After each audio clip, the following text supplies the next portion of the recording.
My name's Kyle Fraser-Allen. I'm an Assistant Vice President at Alliance Bernstein in the European High Yield Fixed Income Credit Research Team. Hi, I'm Angie Kang-Stewart, Managing Director and Global Head of Marketing here at Man Group. And I had the absolute privilege of working with Kyle in our previous firm, Wellington Management. We formed an allyship relationship with myself as the ally. And I think today it will be good for Kyle and us that we'll discuss that relationship and how it formed and also how it evolved.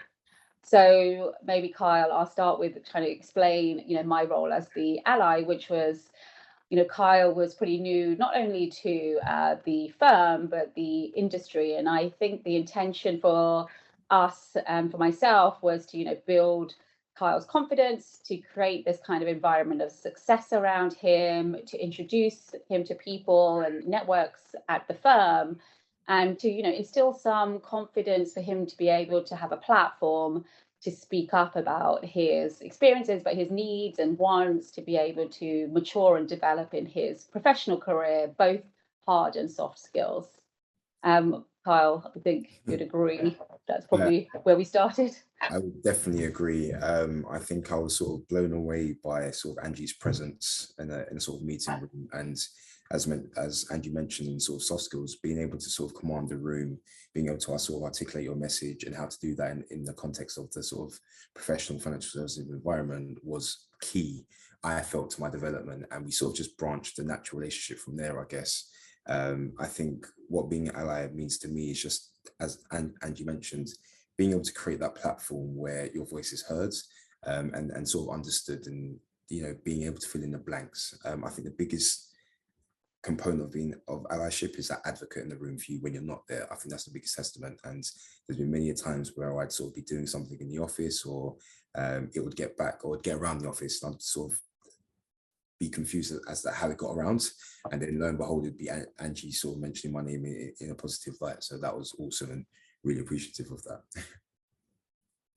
Yeah, and I think that takes me on to how the relationship developed from being this one of I think you can feel there's a hierarchy in the relationship, but I think with the allyship relationship that Kyle and I formed, it became one of mutual respect, but also mutual learning. I think Kyle was able to give me insights and teachings about his experiences. And obviously, both as ethnic minorities, I think it was very important to me that I kind of was able to empathize with what it was like to be new and up and coming, and to have somebody as ambitious as Kyle and understand the obstacles that could exist within the structures of the firm, and how my role, my voice, my influence could help maybe break down some of those barriers of entry, and also to have very honest discussions on feedback from both sides.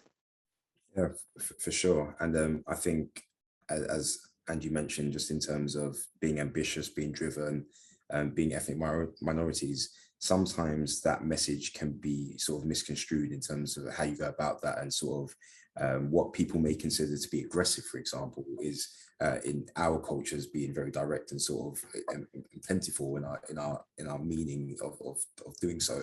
And sometimes I'd sort of hear things where Angie was very abrupt, and I was like, no, she was just being very very direct with her approach, and being able to articulate that message. And as Angie being an Asian female and me being a Black male, it was interesting to hear that point of view from different aspects and different points of view, and it sort of hit home in different ways.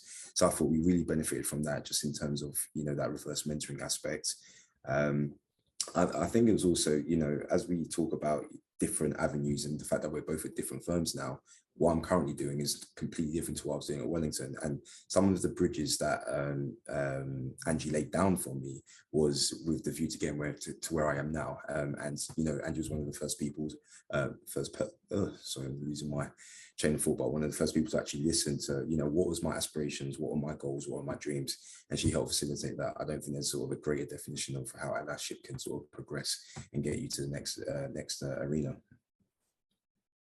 Yeah, and I would agree with that. I think allyship is also about, honesty, understanding goals, career goals, and giving feedback and direction on how maybe to both develop the hard skills. So, what exams do you need to sit? What experience do you need to garner?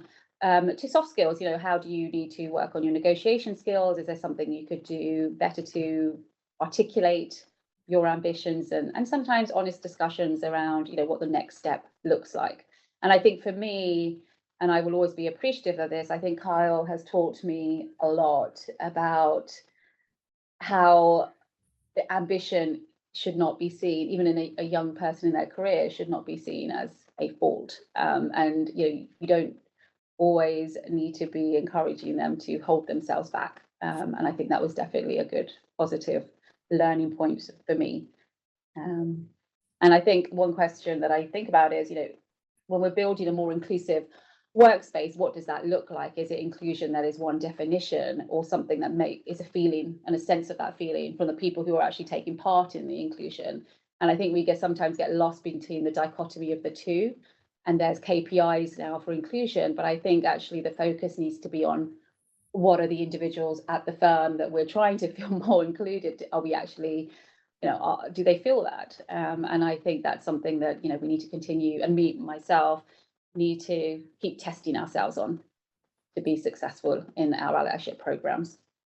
Couldn't agree more. And I think just in terms of making the sort of final point in making the office a more inclusive environment, I think hierarchy, stature, title, whatever it is, allyship, true allyship is about, building and fostering relationships with people from all walks of the organization. Being able to converse and interact with a managing director or a partner or an associate or graduate, I think is key. You want to build people with confidence. Some of the backgrounds that people come from are very varied. So how you interact with that person may be different to that person. And, taking the time to understand, that person may not be an introvert, that person may not be an extrovert. It's how they go about communication. I think that's really important with, allies, taking the time to do so. That would sort of be my last point.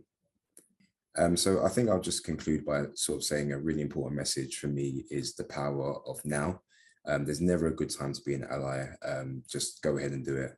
I think when we think about, real topical things at the moment, we think about Chris Cabba, who was recently fatally shot by police, and the unity that came around to support and make change. That was with, that ethos of the power is now sort of being president.